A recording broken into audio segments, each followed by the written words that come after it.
আসসালামু আলাইকুম। অনেকদিন পর আবারও নতুন আরেকটা ভিডিও নিয়ে হাজির হয়ে গেলাম। আপনাদের সবাইকে স্বাগত জানাচ্ছি অনন্যাস ডেইলি ভ্লগে।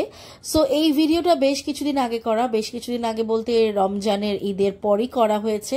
তার কারণ হচ্ছে আমি রমজানের ঈদের পর ঘুরতে গিয়েছিলাম নোয়াখালী। এটা নোয়াখালী ট্যুরের আমার ভ্লগ। সো এটা আপলোড করতে করতে কোরবানি ঈদ চলে এসেছে। সো ব্যাপার না, আমরা হচ্ছে নোয়াখালীতে এবারই ফার্স্ট টাইম, আমি আমার বিয়ের পরে প্রথমেই যাচ্ছি নোয়াখালী ঘুরতে। এক্সপেকটেশন লেভেল অনেক হাই। সো আমরা সকাল সকালই রওনা করে দিই এবং যেহেতু সকালবেলা নাস্তা করে যাইনি, আমরা মিয়ামিতে নেমে চিকেন খিচুড়ি অর্ডার করে দিই। এখানকার চিকেন খিচুড়িটা বরাবরই অনেক ভালো।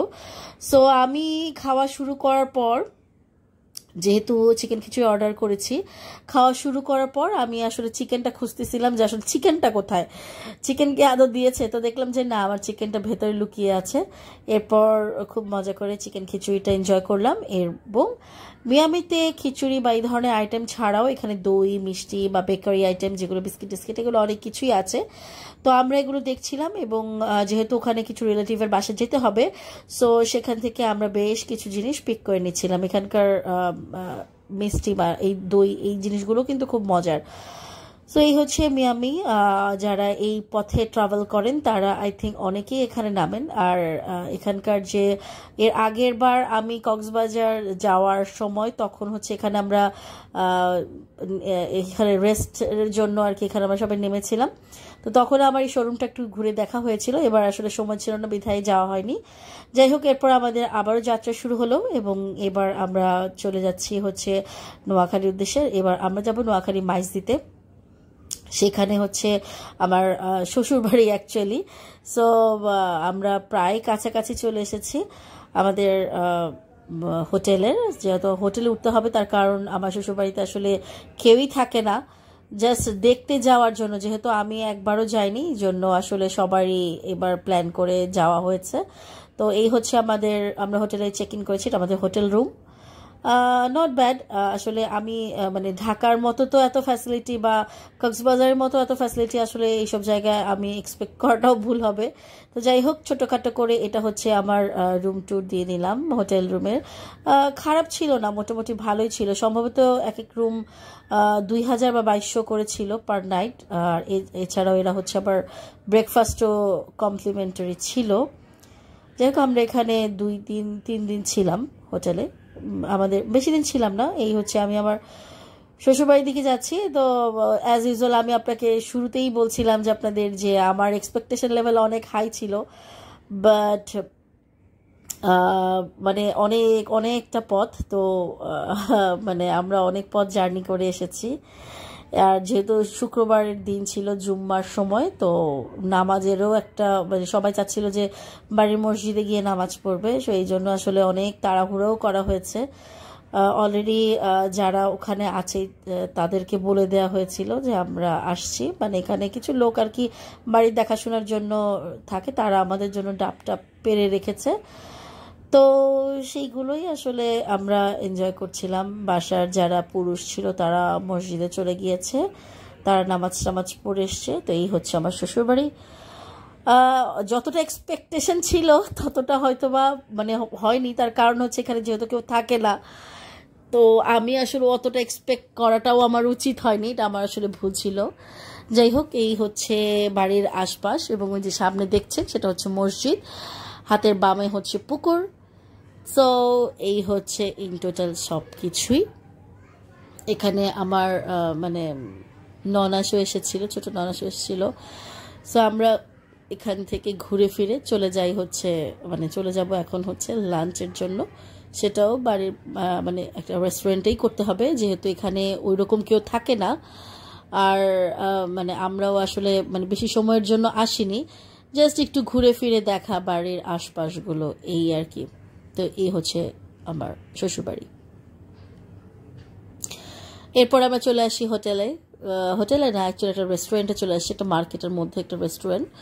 সো এখানে হচ্ছে আমরা লাঞ্চ করব।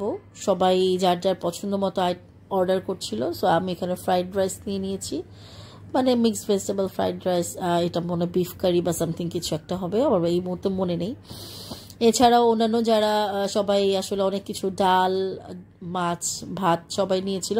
এই মাছটা খুবই মজা, ডোরি ফিশ, আমার খুব পছন্দ হয়েছে। তো এগুলো খাওয়ার পরে আমি আবার এটাকে নাম গুলগুলা, সেটাও একবার ট্রাই করলাম যেটা আসলে কেমন। এরপরে আমরা চলে আসি মেঘনা ঘাটে। এত সুন্দর মেঘনা নদী। তো যাই হোক, আমরা এই পরন্ত বিকেলে এখানে আসলে আমি আসলে মানে ব্যাক ক্যামেরা দিতে গিয়ে ফ্রন্ট ক্যামেরা দিয়ে ফেলেছিলাম। যাই হোক, একটু নিজেরও ভিডিও করে নিলাম এই আর কি। এখানে ঘুরতে এসেছি, ভালোই লাগছে আসলে। পদ্মার পাড়ের মেয়ে তো, তাই পদ্মার হাওয়া যার গায়ে লাগে তার আসলে অন্য নদীর হাওয়া এতটা পছন্দ হয় না। সো তারপরেও আমরা ঘুরে ফিরে চলে আসছি এবং এরপর ভাত ভর্তার একটা ভালো আয়োজন, এবং এটাও আমরা অ্যাজ ইউজুয়াল বাইরেই খেয়েছি। এখানে বিভিন্ন রকম মাছ ছিল, নদীর অনেক অনেক আইটেম মাছ। তো মাছের আইটেম মনে 12টা বা 11টা এরকম হবে। তো আমরা এগুলো নিয়েছিলাম, সাথে বিফও নিয়েছিলাম। খারাপ ছিল না, ভালোই ছিল। আমরা এখানে একটা মানে জাহাজ দেখছিলাম। এই জাহাজটা হচ্ছে সুবর্ণচর, ওই যে ফুড নিয়ে যাবে রোহিঙ্গাদের জন্য, সেই জাহাজটার ওখানেই ছিলাম। এটা মানে ছেড়ে যাবে সম্ভবত, আমরা যেদিন গিয়েছিলাম তার পরের দিন ভোরবেলা ছেড়ে যাবে এরকম। আমি আমার শাশুড়ি আসলে রেস্ট করছিলাম। আর এটা হচ্ছে আমার বড় নানাসার বাড়িতে কাঁঠাল গাছ দেখে আমি খুবই আবেগ আপ্লুত হয়ে গিয়েছি। আর বিশাল হচ্ছে ধান ক্ষেত। যারা ধান ক্ষেত দেখেননি তাদের উদ্দেশ্যে এই ছোট্ট ক্লিপটা নেয়া, যে অনেকেই আমরা যেহেতু শহরে থাকি এরকম চোখের সামনে থেকে ধান ক্ষেত দেখার আসলে সৌভাগ্য হয়ে ওঠে না, যে কারণে আসলে এই ক্লিপটা নিয়েছিলাম। এরপর এখানে একটা নূরজাহান বা এই ধরনের নামের কোনো একটা মানে ছোটোখাটো হোটেলগুলো থাকে না, যেগুলোতে মানে চা খুব ভালো পাওয়া যায়। আমার আসলে এই মুহূর্তে মনে নেই, মানে আমার মেজো ভাসুর বলছিল যে এখানে খুব ভালো, মানে নামটা আমার মনে নেই এই মুহূর্তে। তো ওইখানে চা খাওয়ার কথা বলছিল। তো আমি আবার চায়ের সাথে একটু পরোটা একটা খেয়ে নিয়েছি, বিকজ আমার চা পরোটা খুবই পছন্দ। এই হচ্ছে সকালের ভিউ আমার রুমের ব্যালকনি থেকে। একদম মফস্বল একটা শহর, মানে যদিও এটা তাদের জন্য, মানে নোয়াখালীতে যারা বসবাস করছে তাদের জন্য সিটি, বাট মানে এটা মানে এখনো সব আন্ডার কনস্ট্রাকশন। আশেপাশে যেদিকেই তাকাচ্ছি সব আন্ডার কনস্ট্রাকশন বিল্ডিং।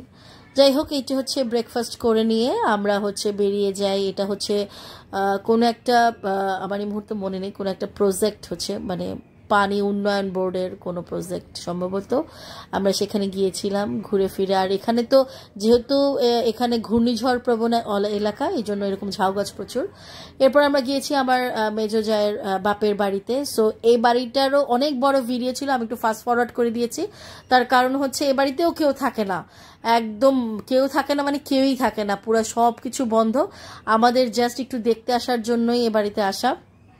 চারদিকে অনেক গাছ টাছ ছিল, তো কিন্তু মানুষ একটাও নেই। অনেক গাছ আছে কিন্তু মানুষ একটাও নেই। যাই হোক, এরপরে